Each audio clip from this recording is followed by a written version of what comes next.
Halo, di video ini saya akan menunjukkan Anda cara mengambil tangkapan layar di iOS 26.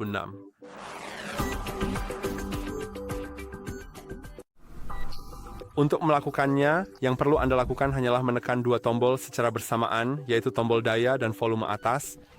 Sivas namiji dabubanas, yaitu menekan tombol daya dan volume atas, Anda akan melihat layar seperti ini. Sekarang Anda bisa dengan sangat mudah memotong tangkapan layar tersebut jika Anda mau. Namun, Anda juga bisa membiarkannya seperti semula. Sekarang Anda juga bisa mengeditnya, misalnya dengan menggambar di atasnya. Saya akan mengubah warna alatnya menjadi misalnya merah. Anda bisa melihat alatnya di sini. Saya juga bisa mengubah opasitas dan ketebalannya.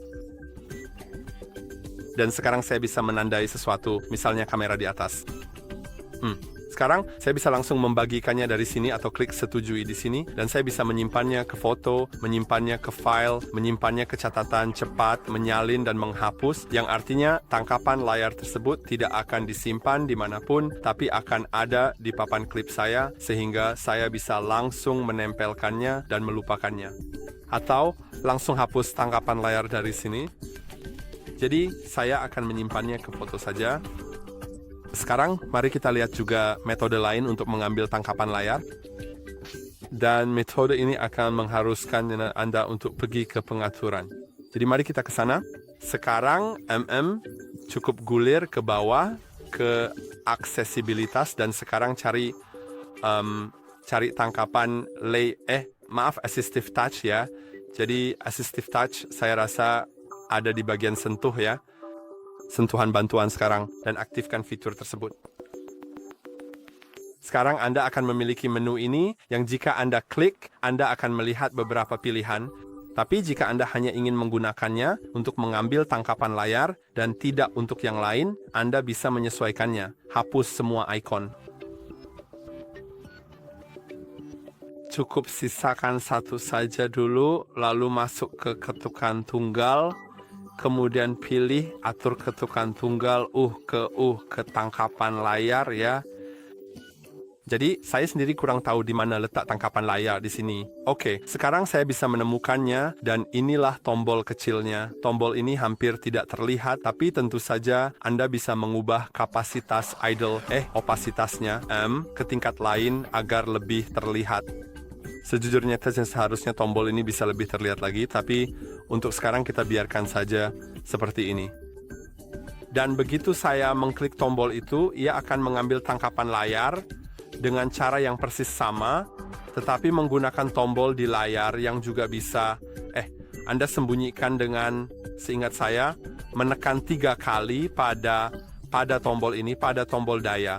Tapi untuk melakukannya, Anda harus terlebih dahulu mengaktifkan opsi tersebut agar bisa melakukannya hanya dengan menekan tombol 3 kali. Jadi saya sebenarnya tidak tahu di mana saya bisa melakukannya. Nanti akan saya cari. Tapi juga mari kita lihat metode ketiga, yaitu back tap. Dan back tap memungkinkan Anda mengaturnya agar bisa dilakukan dengan ketukan 2 kali atau 3 kali di bagian belakang layar Anda.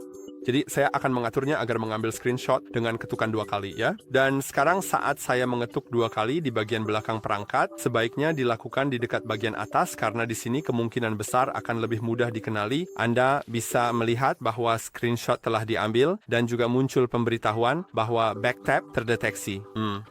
Sekarang saya akan mencoba mencari tombol samping di sini sepertinya. Sebentar.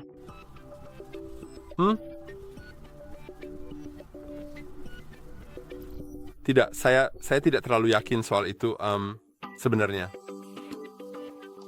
Dulu saya tahu di mana letaknya. Saya akan mencarinya dulu lalu kembali ke Anda.